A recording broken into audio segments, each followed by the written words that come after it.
बिस्मिल्लाहिर्रहमानिर्रहीम। एक दाना आदमी की गाड़ी गांव के करीब खराब हो गई। उसने सोचा कि गांव से किसी से मदद लेता हूँ। वो जैसे ही गांव में दाखिल हुआ तो उसने देखा एक बूढ़ा शख्स चारपाई पर बैठा है और उसके करीब मुर्गियां दाना चुग रही हैं। उन मुर्गियों में एक बाज का बच्चा भी है जो मुर्गियों की तरह दाना चुग रहा है। वो हैरान हुआ और अपनी गाड़ी को भूलकर इस बूढ़े शख्स से कहने लगा, ये कैसे खिलाफे कुदरत मुमकिन हुआ? एक बाज का बच्चा जमीन पर मुर्गियों के साथ दाने चुग रहा है। तो उस बूढ़े शख्स ने कहा, दरअसल ये बाज का बच्चा सिर्फ एक दिन का था। जब ये पहाड़ पर मुझे गिरा हुआ मिला, मैं उसे उठा लाया। ये जख्मी था, मैंने इसको मरहम पट्टी करके उसको मुर्गियों के बच्चों के साथ रख दिया।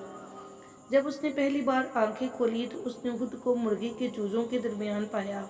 ये खुद को मुर्गी का चूजा समझने लगा और दूसरे चूजों के साथ साथ उसने भी दाना चुगना सीख लिया। इस दाना शख्स ने गांव वाले से दरख्वास्त की कि ये बाज का बच्चा मुझे दे दें तोहफे के तौर पर, या इसकी कीमत ले लें, मैं इस पर तहकीक करना चाहता हूँ। उस गांव वाले ने बाज का बच्चा उस दाना शख्स को तोहफे के तौर पर दे दिया। ये अपनी गाड़ी ठीक करवा कर अपने घर आ गया। वो रोजाना बाज के बच्चे को छत से नीचे फेंक दिया करता, मगर बाज का बच्चा मुर्गी की तरह अपने परों को सकेड़ कर गर्दन इसमें छुपा लेता। वो रोजाना बिला नागा बाज के बच्चे को अपने सामने टेबल पर बिठाता और उसको कहता, तू बाज का बच्चा है, मुर्गी का नहीं, अपनी पहचान कर। इसी तरह उसने कई दिन तक उर्दू, पंजाबी, सिंधी, सराइकी, पश्तो हर जुबान में उस बाज के बच्चे को कहा कि तू बाज का बच्चा है, मुर्गी का नहीं, अपनी पहचान कर, अपने आप को पहचानने की कोशिश करो। आखिर वो दाना शख्स एक दिन बाज के बच्चे को लेकर एक बुलंद तरीन पहाड़ पर चला गया और उसे कहने लगा कि खुद को पहचानने की कोशिश करो, तुम बाज के बच्चे हो। और उस शख्स ने ये कहकर बाज के बच्चे को पहाड़ की बुलंदी से नीचे फेंक दिया। बाज का बच्चा डर गया और उसने मुर्गी की तरह अपनी गर्दन को झुकाकर परों को सुकेर लिया और आंखें बंद कर ली। थोड़ी देर बाद उसने आंखें खोली तो उसने देखा कि ज़मीन तो अभी बहुत दूर है। तो उसने अपने पर फड़फड़ाए और उड़ने की कोशिश करने लगा।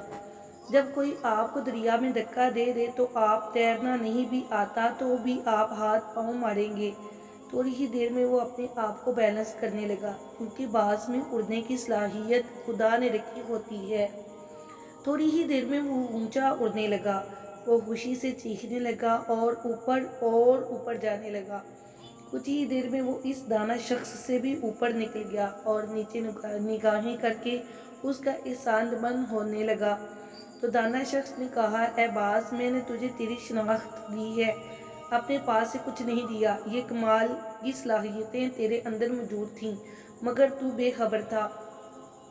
यही मामला हम लोगों के साथ है। हमारी एक खास शनाख्त है, हम एक खास उम्मत के अरकान हैं, हम एक एटमी मुल्क के शहरी हैं।